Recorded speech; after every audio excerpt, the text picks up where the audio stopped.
നമസ്കാരം, അസ്സലാമു അലൈക്കും. ഡയറ്റീഷ്യൻ യൂട്യൂബ് ചാനലിലേക്ക് എല്ലാവർക്കും സ്വാഗതം. I M dietitian Tinasudheer.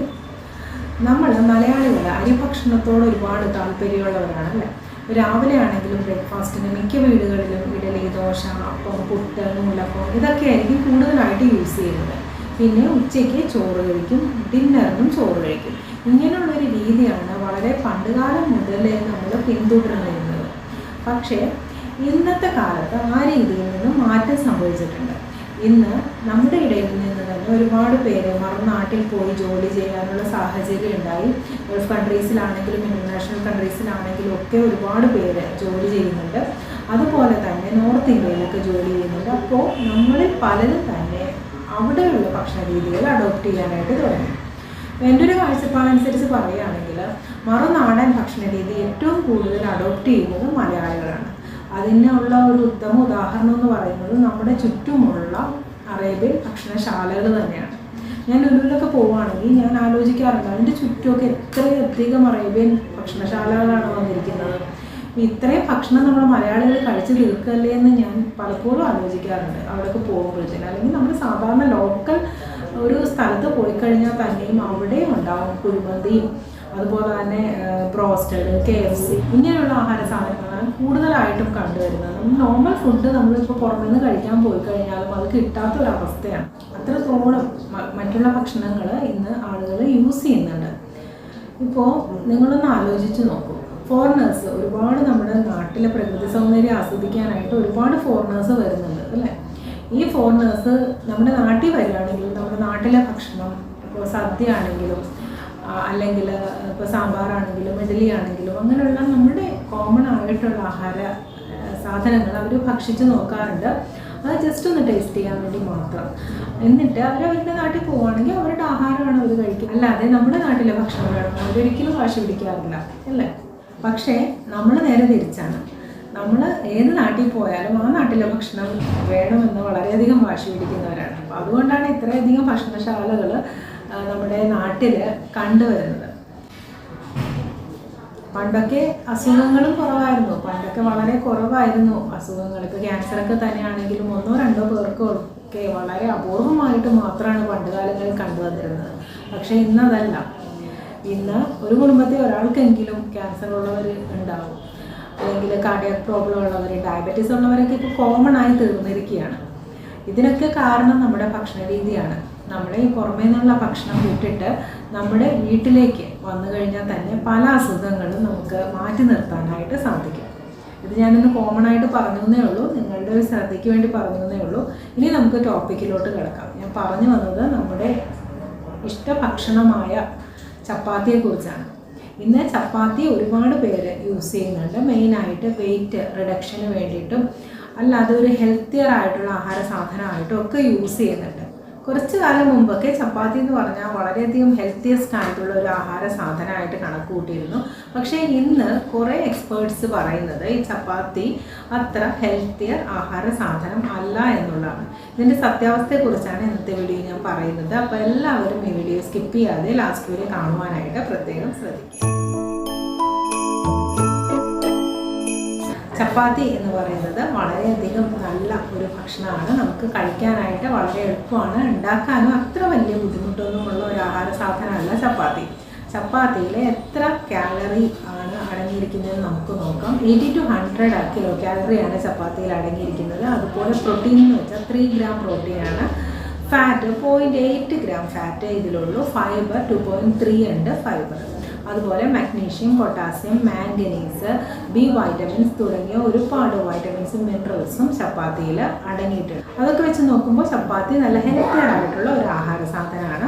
ഇനി ഇതിൻ്റെ ഗ്ലൈസീമിക് ഇൻഡെക്സിലോട്ട് കടക്കാം. ഗ്ലൈസീമിക് ഇൻഡെക്സ് എന്ന് പറഞ്ഞാൽ ഞാൻ നേരത്തെ ഒരു വീഡിയോയിൽ പറഞ്ഞിട്ടുണ്ട്, ഒരു ഭക്ഷണം നമ്മൾ കഴിക്കുമ്പോൾ നമ്മുടെ ബ്ലഡ് ഷുഗർ ലെവൽ എത്രത്തോളം ഹൈ ആവുന്നു എന്നുള്ളതാണ് ഗ്ലൈസീമിക് ഇൻഡെക്സ് കൊണ്ട് ഉദ്ദേശിക്കുന്നത്. ഗ്ലൈസീമിക് ഇൻഡെക്സ് എന്ന് പറയുന്നത് നമ്പേഴ്സിലാണ് പറയുന്നത്. 1 to 100 ആയിട്ടുള്ള ആ നമ്പേഴ്സിലാണ് ഇത് പറയുന്നത്.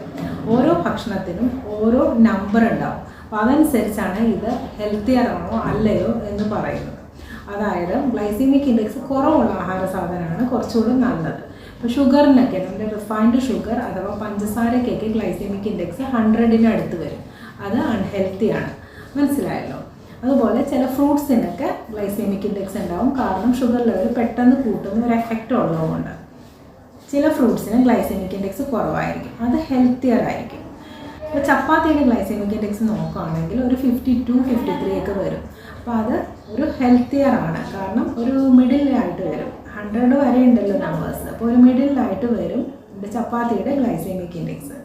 അത് സ്ലോലി ഡൈജസ്റ്റ് ചെയ്യുന്ന ആഹാര സാധനമാണ്, അതുകൊണ്ട് സ്ലോലി മാത്രമേ ഷുഗറും റിലീസ് ചെയ്യുള്ളൂ. വളരെയധികം ഹെൽത്തിയർ ആയിട്ടുള്ള ഒരു ഓപ്ഷനാണ് ചപ്പാത്തി. എനിക്ക് വളരെയധികം ഇഷ്ടമുള്ള ഒരു സാധനമാണ് ചപ്പാത്തി, അതുകൊണ്ട് തന്നെ ഞാനതിനെ ഭയങ്കരമായിട്ട് പ്രൊമോട്ട് ചെയ്യും. പേഷ്യൻസിനോടൊക്കെ പറയാറുമുണ്ട് ചപ്പാത്തി നല്ലതാണെന്ന്. പിന്നെ ചപ്പാത്തി കഴിക്കാൻ പാടില്ലാത്തത് ആർക്കൊക്കെയാണ്? ചപ്പാത്തിയിൽ ഗ്ലൂട്ടൻ എന്ന് പറയുന്ന ഒരു പ്രോട്ടീൻ ഉണ്ട്. ഗ്ലൂട്ടനാണ് അതിന് ഒരു ഇലാസ്റ്റിസിറ്റി നൽകുന്നത്. ഇപ്പോൾ ചപ്പാത്തിയൊക്കെ കുഴയ്ക്കുകയാണെങ്കിൽ അത് പരത്തിയെടുക്കാനൊക്കെ വളരെ എളുപ്പമായിരിക്കും. ആ ഒരു നേച്ചർ നൽകുന്നത് ഗ്ലൂട്ടൻ എന്ന് പറയുന്ന പ്രോട്ടീനാണ്. അതുകൊണ്ട് തന്നെ സീലിയാക് ഡിസീസ് ഉള്ളവർ ഇത് കഴിക്കാൻ പാടില്ല, ഗ്ലൂട്ടൻ അലർജി ഉള്ളവർ ഇത് കഴിക്കാൻ പാടില്ല. ചിലർക്ക് ചപ്പാത്തിയൊക്കെ കഴിച്ചു കഴിഞ്ഞാൽ ലൂസ് മോഷനൊക്കെ ഉണ്ടാവും, അങ്ങനെയുള്ളവർക്കൊന്നും ഇത് കഴിക്കാൻ പാടില്ല. അതുപോലെ തന്നെ ഇറിറ്റബിൾ ബവൽ ഡിസീസ് ഉള്ളവർക്ക് ഇത് കഴിക്കാൻ പാടില്ല. തൈറോയിഡ് ഒരു ഹൈ ലെവലിൽ, ഒരു നോർമൽ ലെവലിൽ തൈറോയിഡ് ഉള്ളവർക്കൊന്നും ഒരു പ്രോബ്ലം ഇല്ല. ഹൈ ലെവലിൽ തൈറോയിഡ് ഉള്ളവർക്ക് TSH ലെവൽ വളരെ കൂടുതലാണെങ്കിൽ ഗ്ലൂട്ടൻ ഫ്രീ ഡയറ്റാണ് എപ്പോഴും നല്ലത്. അങ്ങനെയുള്ളവർക്ക് നമ്മൾ ചപ്പാത്തി അധികം പറയാറില്ല. ചപ്പാത്തിയിൽ ഫൈബർ നന്നായിട്ടുണ്ട്, അതുകൊണ്ട് തന്നെ ഇത് ഷുഗർ ഉള്ളവർക്ക്, ഡയബറ്റീസ് ഉള്ളവർക്ക് വളരെ നല്ലതാണ്. അതുപോലെ തന്നെ കൊളസ്ട്രോൾ ഉള്ളവർക്കൊക്കെ ഒരു ബെറ്റർ ഓപ്ഷനാണ് ചപ്പാത്തി. ഇനി ചപ്പാത്തി എങ്ങനെയൊക്കെയാണ് വെയിറ്റ് റിഡക്ഷന് വേണ്ടിയിട്ട് കഴിക്കേണ്ടത്? അതിനൊക്കെ ഒരു രീതിയുണ്ട് എന്ത് ഭക്ഷണം കഴിച്ചാലും. ആ രീതിയാണ് ഞാൻ പറയാൻ പോകുന്നത്. ചില പേഷ്യൻസിൻ്റെ അടുത്തേക്ക് ഞാൻ ചെല്ലുമ്പോൾ അവർ പറയാറുണ്ട്, രാവിലെയും വൈകിട്ടും ഉച്ചയ്ക്കും ഒക്കെ ചപ്പാത്തിയാണ് കഴിച്ചത്, എന്നിട്ട് എന്നിട്ട് വെയിറ്റ് കുറയുന്നില്ല, അല്ലെങ്കിൽ ഷുഗർ കൺട്രോൾ ആവുന്നില്ല, ഇങ്ങനെ പല കാര്യങ്ങളും പറയാറുണ്ട് പേഷ്യൻസ്. പക്ഷേ അത് തെറ്റായൊരു കാര്യമാണ്. 3 നേരമൊന്നും ഒരിക്കലും ചപ്പാത്തി കഴിക്കാൻ പാടില്ല. മാക്സിമം 2 നേരം, അതിൽ കൂടുതൽ ചപ്പാത്തി യൂസ് ചെയ്യരുത്. ഒരു നേരമാണ് ഏറ്റവും കൂടുതൽ ഐഡിയൽ ആയിട്ടുള്ള ഒരു ടൈമെന്ന് നമ്മൾ പറഞ്ഞു കഴിഞ്ഞാൽ 1 നേരം മാത്രം ചപ്പാത്തി കഴിക്കുന്നതാണ് നല്ലത്. അതും ബ്രേക്ക്ഫാസ്റ്റിന് ഒരിക്കലും ചപ്പാത്തി കഴിക്കരുത്. ബ്രേക്ക്ഫാസ്റ്റിന് ഇപ്പം വല്ലപ്പോഴും കഴിച്ചതെന്ന് വെച്ചാൽ കുഴപ്പമൊന്നുമില്ല. ഇപ്പോൾ ആഴ്ചയിൽ ഒരിക്കലൊക്കെ, ഞാൻ പറഞ്ഞ റെഗുലർ ആയിട്ടാണ് കേട്ടോ. അപ്പോൾ ആഴ്ചയിൽ ഒരിക്കലും 2 പ്രാവശ്യമൊക്കെ ചപ്പാത്തി കഴിച്ചതെന്ന് വെച്ചാൽ പ്രോബ്ലമൊന്നുമില്ല ബ്രേക്ക്ഫാസ്റ്റിന്. അതായത് റെഗുലറായിട്ട് ചിലർ എല്ലാ ദിവസവും മോർണിംഗിൽ ചപ്പാത്തി കഴിക്കുള്ളൂ, അത് അത്ര നല്ലതല്ല. ഇതിൽ അമൈലോപെക്റ്റിൻ എന്ന് പറയുന്ന ഒരു സ്റ്റാർച്ച് അടങ്ങിയിട്ടുണ്ട്. ഈ സ്റ്റാർച്ച് ചപ്പാത്തിയുടെ ഡൈജഷൻ വളരെയധികം സ്ലോ ആക്കുന്നുണ്ട്. അപ്പോൾ അതുകൊണ്ട് തന്നെ ചപ്പാത്തി മോർണിംഗിൽ കഴിക്കാതിരിക്കുന്നതാണ് നല്ലത്. കാരണം വയറ് ഫുള്ളായൊരു ഫീലിംഗ് ആയിരിക്കും, പിന്നീട് ഒരു ഭക്ഷണവും നമുക്ക് കഴിക്കാൻ പറ്റത്തില്ല, വയറിന് ഒരു ഡിസ്റ്റർബൻസും ഉണ്ടാവും. അതുകൊണ്ട് തന്നെയാണ് പറയുന്നത് മോർണിംഗിൽ കഴിക്കരുതെന്ന്. ലഞ്ചിന് നമുക്ക് ചപ്പാത്തി യൂസ് ചെയ്യാം, നല്ലൊരു ഓപ്ഷനാണ്. എൻ്റെ പല ഡയറ്റുകളിലും ഞാൻ ലഞ്ചിന് ചപ്പാത്തി തന്നെയാണ് കൂടുതലായിട്ട് പറയുന്നത്. ഡിന്നറിന് നിങ്ങൾക്ക് ചപ്പാത്തി കഴിക്കണമെന്നുണ്ടെങ്കിൽ കിടക്കുന്നതിന് 3 മണിക്കൂർ മുമ്പ് കഴിച്ചിരിക്കണം. അത് നിർബന്ധമുള്ള കാര്യമാണ്. ചപ്പാത്തി കഴിച്ചിട്ട് ഉടൻ തന്നെ പോയി നിങ്ങൾ കിടക്കാൻ പാടില്ല. ഓക്കെ. ഇനി ചപ്പാത്തി മാവ് കുഴയ്ക്കുമ്പോഴും ഉണ്ട് പ്രത്യേകത. നന്നായിട്ട് അയച്ച് നല്ല സോഫ്റ്റ് ആക്കി എടുക്കണം, എന്നാൽ മാത്രമേ അതിലെ എയർ ബബിൾസൊക്കെ പുറത്ത് പോവുള്ളൂ. നമുക്ക് ഡൈജഷൻ കുറച്ചുകൂടെ ഈസിയർ ആവുള്ളൂ. അല്ലെങ്കിൽ ബ്ലോട്ടിങ്, ഗ്യാസ്ട്രൈറ്റിസ് ഇങ്ങനെയുള്ള പ്രോബ്ലംസ് ഉണ്ടാവാനുള്ള സാധ്യത കൂടുതലാണ്. അതുകൊണ്ട് തന്നെ ചപ്പാത്തി മാവ് കുഴയ്ക്കുമ്പോൾ നല്ല സോഫ്റ്റായിട്ട് കുഴച്ചെടുക്കാനായിട്ട് പ്രത്യേകം ശ്രദ്ധിക്കുക. ചപ്പാത്തി മാവ് ഒരുപാട് നേരം ഫ്രിഡ്ജിൽ സൂക്ഷിക്കാൻ പാടില്ല. ഇപ്പോൾ രാവിലെ നമ്മൾ ചപ്പാത്തി മാവ് കുഴയ്ക്കുകയാണെങ്കിൽ അത് നൈറ്റ് ടൈം, ഈവനിങ് വരെ നമുക്ക് യൂസ് ചെയ്യാവുന്നതാണ്. അല്ലാതെ പിറ്റേന്നൊക്കെ വെക്കരുത്. മാക്സിമം ആ ഒരു രീതി അവോയ്ഡ് ചെയ്യുക. ചപ്പാത്തി ചൂടുമ്പോൾ ഒരുപാട് എണ്ണയൊന്നും യൂസ് ചെയ്യരുത്, അതും ഒന്ന് ശ്രദ്ധിക്കുക. ഗോതമ്പിൽ പ്രോട്ടീൻ അടങ്ങിയിട്ടുണ്ട്, അമൈനോ ആസിഡ്സ് അടങ്ങിയിട്ടുണ്ട്. സാധാരണയായിട്ട് 8 എസെൻഷ്യൽ അമൈനോ ആസിഡ്സാണ് ഉള്ളത്. ഈ 8 എസെൻഷ്യൽ അമൈനോ ആസിഡ്സും വെജിറ്റേറിയൻ ഫുഡ്സിലൊന്നും അങ്ങനെ ഉണ്ടാവില്ല. അപ്പോൾ അതുകൊണ്ട് തന്നെ നമ്മളൊരു നല്ല കോമ്പിനേഷനെ കഴിക്കും. ഇപ്പോൾ ചപ്പാത്തി പരിപ്പ്, അപ്പോൾ ചപ്പാത്തിയിലുള്ള അമൈനോ ആസിഡ്സും ചപ്പാത്തിയിലില്ലാത്ത കുറച്ച് അമൈനോ ആസിഡ്സ് പരിപ്പിലുണ്ടാവും. അപ്പോൾ അതുകൊണ്ട് അങ്ങനെ ഒരു കോമ്പിനേഷന് കഴിച്ചു കഴിഞ്ഞാൽ ഫുൾ അമൈനോ ആസിഡ്സും നിങ്ങൾക്ക് ലഭിക്കും. അല്ലെങ്കിൽ ചപ്പാത്തി ഉണ്ടാക്കുമ്പോൾ കുറച്ച് റാഗിപ്പൊടി അതിൽ മിക്സ് ചെയ്യാം, അല്ലെങ്കിൽ ഓട്സ് പൊടിച്ചിട്ട് അതിൻ്റെ പൗഡർ മിക്സ് ചെയ്യാം, ചെറുപയർ പൊടിച്ചിട്ട് അതിൻ്റെ പൗഡർ അതിൽ മിക്സ് ചെയ്യാവുന്നതാണ്. അതുപോലെ കടലപ്പൊടി മിക്സ് ചെയ്യാവുന്നതാണ്. ഇങ്ങനെ എന്തെങ്കിലും വേറെ ഫ്ലോസ് മിക്സ് ചെയ്തിട്ട് ചപ്പാത്തി ഉണ്ടാക്കി കഴിഞ്ഞ് കഴിഞ്ഞാൽ കുറച്ചുകൂടെ ഹെൽത്തിന് നല്ലതാണ്. അതുകൊണ്ട് അങ്ങനെയുള്ള രീതിയിൽ നിങ്ങൾക്ക് ചപ്പാത്തി യൂസ് ചെയ്യാവുന്നതാണ്. അപ്പോൾ ഒരുപാട് ഹെൽത്ത് എക്സ്പേർട്സ് ചപ്പാത്തി യൂസ് ചെയ്യേണ്ട എന്നുള്ളൊരു രീതിയിലോട്ട് വരുന്നുണ്ട്. അത് തെറ്റായൊരു കാര്യമാണ് കേട്ടോ. നിങ്ങൾക്ക് ഹെൽത്തിന് നല്ല ആഹാര സാധനങ്ങൾ നിങ്ങൾക്ക് യൂസ് ചെയ്യാവുന്നതാണ്. ഇപ്പോൾ ഞാൻ പ്രഗ്നൻസി അല്ലെങ്കിൽ ലാക്ടേഷൻ പീരീഡിലുള്ള വിമൻസിനൊക്കെ കൗൺസിലിങ്ങിന് പോകാറുണ്ട്. അപ്പോൾ ആ സമയം ആ റൂമിൽ ചെല്ലുമ്പോഴത്തേനും പേരൻസ് ഒക്കെ ഉണ്ടെങ്കിൽ അവർ വല്ലാതെ ഈ ലേഡീസിനെ ഫോഴ്സ് ചെയ്യാറുണ്ട്. ചോറ് കഴിക്കണം എന്നാലേ ഫുള്ള് ആരോഗ്യം കിട്ടുള്ളൂ എന്നൊക്കെ പറഞ്ഞിട്ട്. അപ്പോൾ സീരിയൽസ് എന്ന് പറയുന്ന ഒരു വിഭാഗത്തിൽ പെടുന്നത് നമ്മൾ കോമൺ ആയിട്ട് കൺസ്യൂം ചെയ്യുന്നത് റൈസ് കഴിക്കും, വീറ്റ് കഴിക്കും, റാഗി കഴിക്കും, ഓട്സ് കഴിക്കും അല്ലേ. ഇതിലൊക്കെ സെയിം കാലറിയാണ് ഉള്ളത്.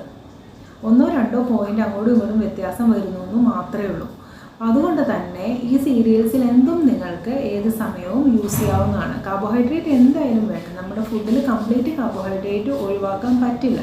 നമുക്ക് വേണ്ട ടോട്ടൽ കാലറിയുടെ 60% എന്തായാലും കാർബോഹൈഡ്രേറ്റ് വേണം. അത് നിർബന്ധമുള്ള കാര്യമാണ്. അപ്പോൾ അതുകൊണ്ട് തന്നെ ഈ ഞാൻ പറഞ്ഞ സീരിയൽസിൽ എന്തും ഏത് സമയവും നിങ്ങൾക്ക് യൂസ് ചെയ്യാവുന്നതാണ്. ഓട്സ് നിങ്ങൾക്ക് യൂസ് ചെയ്യാവുന്നതാണ്. ഇപ്പോൾ മോർണിംഗ് നിങ്ങൾ ബ്രേക്ക്ഫാസ്റ്റിന് ഓട്സ് യൂസ് ചെയ്യുന്നതാണ് ഏറ്റവും നല്ലത്. അപ്പോൾ ബ്രേക്ക്ഫാസ്റ്റിന് നിങ്ങൾക്ക് ഓട്സ് യൂസ് ചെയ്യാം. ഉച്ചയ്ക്ക് വേണമെങ്കിൽ ചപ്പാത്തി യൂസ് ചെയ്യാം. നൈറ്റിന് റാഗിപ്പൊടി യൂസ് ചെയ്യാം. അതിനൊന്നും പ്രോബ്ലം ഇല്ല കേട്ടോ. അല്ലാതെ ചോറ് തന്നെ എല്ലാ സമയവും കഴിക്കണമെന്നൊന്നും നിർബന്ധമില്ല. എല്ലാത്തിനും സെയിം ഇഫക്റ്റ്, സെയിം കാർബോഹൈഡ്രേറ്റ് തന്നെയാണുള്ളത്. പിന്നെ ന്യൂട്രിയൻ വൈസ് നോക്കുകയാണെങ്കിൽ കുറച്ചുകൂടെ ന്യൂട്രിയൻസ് റൈസിനെക്കാട്ടി കൂടുതൽ ബാക്കിയുള്ള ന്യൂട്രിയൻസ് ബാക്കി സീരിയൽസിലാണെന്ന് മാത്രം. ഇപ്പോൾ പ്രോട്ടീനൊക്കെ റൈസിൽ വളരെ കുറവാണ്, പക്ഷേ വീട്ടിൽ പ്രോട്ടീൻ നന്നായിട്ടുണ്ട്. മനസ്സിലായോ? വൈറ്റമിൻസും മിനറൽസും ഒക്കെ ആണെങ്കിലും ഫൈബർ ആണെങ്കിലും കൂടുതൽ ഓട്സിലുണ്ട്. റാഗിയിൽ കാൽഷ്യം ഉണ്ട്. ന്യൂട്രീഷണൽ വൈസ് നോക്കുവാണെങ്കിൽ റൈസിൽ ബാക്കിയുള്ള ന്യൂട്രിയൻസ് കുറവാണെന്ന് മാത്രം. ഓക്കെ, അങ്ങനെ ഒരു വ്യത്യാസം മാത്രമേ ഉള്ളൂ. അല്ലാതെ കാലറിയൊക്കെ എല്ലാത്തിലും സെയിം ആണ്. അപ്പോൾ നിങ്ങൾക്ക് മനസ്സിൽ വരുന്നുണ്ടാവും പിന്നെ എന്തിനാണ് വീറ്റ് പറയുന്നത്, വെയിറ്റ് റിഡക്ഷൻ എന്നല്ലേ. വീറ്റ് ആകുമ്പോൾ നമ്മൾ ക്വാണ്ടിറ്റി കുറവേ കഴിക്കുകയുള്ളൂ. വീറ്റിൽ ഫൈബർ കൂടുതലുള്ളതുകൊണ്ട് തന്നെ പെട്ടെന്ന് വയറ് ഫുള്ളായൊരു ഫീലിംഗ് ഉണ്ടാവും. അപ്പോൾ കൂടുതൽ ഭക്ഷണം നമുക്ക് കഴിക്കാൻ പറ്റും. മെയിൽസിലാണെങ്കിൽ ഇപ്പോൾ ചപ്പാത്തിയൊക്കെ കഴിക്കുകയാണെങ്കിൽ 3 വരെ ആകാം. ഫീമെയിൽസിലാണെങ്കിൽ 2 അതേ പറ്റുള്ളൂ. അത് കഴിച്ച് കഴിയുമ്പോൾ തന്നെ നമ്മുടെ വയറ് ഫുള്ളായിട്ട് നമുക്ക് തോന്നും. പിന്നെ എന്ത് ഭക്ഷണവും കഴിക്കുകയാണെങ്കിൽ നിങ്ങൾക്ക് വിശക്കാതിരിക്കാനുള്ളൊരു മാർഗ്ഗം ഞാൻ പറയാം. ഭക്ഷണം സ്ലോയിൽ കഴിക്കുക. ഭക്ഷണം നിങ്ങൾ കഴിക്കുകയാണ്, ഒരു 10 മിനിറ്റ് എടുത്തിട്ട് ആ ഭക്ഷണം ഒന്ന് കഴിച്ച് നോക്കൂ. നിങ്ങൾക്ക് വിശപ്പ് തോന്നത്തില്ല. ആ 2 നിങ്ങൾക്ക് നിർത്താനായിട്ട് തോന്നും. മിക്ക പേഷ്യൻസ് എന്നോട് പറയാറുണ്ട് ഈ 2 കഴിച്ചിട്ട് എന്താവാനാണ് വേണ്ടതെന്ന്. അപ്പോൾ ഞാൻ പറയാറുണ്ട് നിങ്ങൾ സ്ലോ ആയിട്ടിരുന്ന് 10 മിനിറ്റ് ഇരുന്നിട്ട് ആ 2 ചപ്പാത്തി നിങ്ങൾ കഴിച്ച് നോക്കൂ. അതിനുശേഷം 3ാമതൊരു ചപ്പാത്തി ഇടാനായിട്ട് നിങ്ങൾക്ക് പറ്റില്ല. അങ്ങനെ ഒരു പ്രത്യേകത കൂടെ ഉണ്ട്. അതുകൊണ്ട് സ്ലോ ആയിട്ട് വേണം ഭക്ഷണം എപ്പോഴും കഴിക്കാനായിട്ട്. അപ്പോൾ ഞാൻ ചുരുക്കത്തിൽ പറയാം, ചപ്പാത്തി എന്ന് പറയുന്നത് ഒരു ഹെൽത്തി ഭക്ഷണ സാധനമാണ്. മോർണിംഗിൽ ചപ്പാത്തി കഴിക്കരുത്. ലഞ്ചിനും ഡിന്നറിനും നിങ്ങൾക്ക് ചപ്പാത്തി ആവാം. ഡിന്നറിന് ചപ്പാത്തി കഴിക്കുകയാണെങ്കിൽ എപ്പോഴും നേരത്തെ പറഞ്ഞു ഞാൻ 3 മണിക്കൂർ ഒരു ഗ്യാപ്പ് ഇട്ടിട്ട് വേണം കിടക്കാനായിട്ട്. അത് പ്രത്യേകം ശ്രദ്ധിക്കുക. ചപ്പാത്തി കുഴയ്ക്കുന്ന രീതിയും ഒക്കെ ഞാൻ പറഞ്ഞു തന്നിട്ടുണ്ട്. വിശദമായിട്ട് വീഡിയോ കാണുക നിങ്ങൾ. ഇപ്പോൾ ഒരു ട്രെൻഡ് വന്നിരിക്കുകയാണ് ഈ ഗ്ലൂട്ടൻ ഫ്രീ എന്നും പറഞ്ഞിട്ട് മാർക്കറ്റിലുള്ള ഭക്ഷണം മുഴുവൻ ഗ്ലൂട്ടൻ ഫ്രീ ഭക്ഷണം മുഴുവൻ വാങ്ങിയിട്ട് നമ്മുടെ ഹെൽത്തി ആയിട്ടുള്ള ഈ ചപ്പാത്തി പോലെയുള്ള ആഹാര സാധനങ്ങൾ അവോയ്ഡ് ചെയ്യേണ്ട കാര്യമില്ല. കാരണം ചപ്പാത്തിയൊക്കെ നമ്മുടെ വീട്ടിലുണ്ടാക്കുന്നത് നമ്മൾ ഒരിക്കലും ഒരു പ്രിസർവേറ്റീവ്സോ ഒരു കെമിക്കൽസോ അതിൽ ആഡ് ചെയ്യുന്നില്ല. പക്ഷേ മാർക്കറ്റിൽ നിന്ന് വരുന്ന ഭക്ഷണ സാധനം പാക്കറ്റ് ഫുഡിലൊക്കെ എന്തോരം കെമിക്കൽസും പ്രിസർവേറ്റീവ്സും ഒക്കെ ആഡ് ചെയ്തിട്ടാണ് നിങ്ങളുടെ കയ്യിലെത്തുന്നത്. എന്ത് വേണമെന്ന് നിങ്ങൾ തന്നെ നിങ്ങളുടെ കോമൺ സെൻസ് ഉപയോഗിച്ച് ചിന്തിച്ച് നോക്കുക. ഗ്ലൂട്ടൻ ഫ്രീ ഭക്ഷണം കഴിക്കേണ്ട സാഹചര്യം ഞാൻ പറഞ്ഞു തന്നു. അപ്പോൾ അവർക്ക് മാത്രമാണ് ഗ്ലൂട്ടൻ ഫ്രീ കഴിക്കേണ്ടത്. അല്ലാത്തവർക്കൊക്കെ നല്ലൊരു ബെറ്റർ ആയിട്ടുള്ള ഓപ്ഷനാണ്, ഹെൽത്തിയർ ഓപ്ഷനാണ് നമ്മുടെ ചപ്പാത്തി. അപ്പോൾ ഇന്നത്തെ വീഡിയോ എല്ലാവർക്കും ഇഷ്ടമായെന്ന് കരുതുന്നു. ഇനി ഞാൻ ഓൺലൈൻ കൺസൾട്ടേഷൻ ചെയ്യുന്നുണ്ട്. ആർക്കെങ്കിലും പേഴ്സണലൈസ്ഡ് ഡയറ്റ് പ്ലാൻ വേണമെന്നുണ്ടെങ്കിൽ teenasudheer@gmail.com എന്ന മെയിൽ ഐഡിയിലോട്ട് മെയിൽ അയച്ചു കഴിഞ്ഞാൽ ഞാൻ റിപ്ലൈ തരുന്നതായിരിക്കും. ഇന്നത്തെ വീഡിയോ ഇഷ്ടമായെന്ന് കരുതുന്നു. ഇഷ്ടമായെങ്കിൽ ലൈക്ക് ചെയ്യുക, ഷെയർ ചെയ്യുക, എൻ്റെ ചാനൽ സബ്സ്ക്രൈബ് ചെയ്യാൻ മറക്കരുത്. നന്ദി, നമസ്കാരം.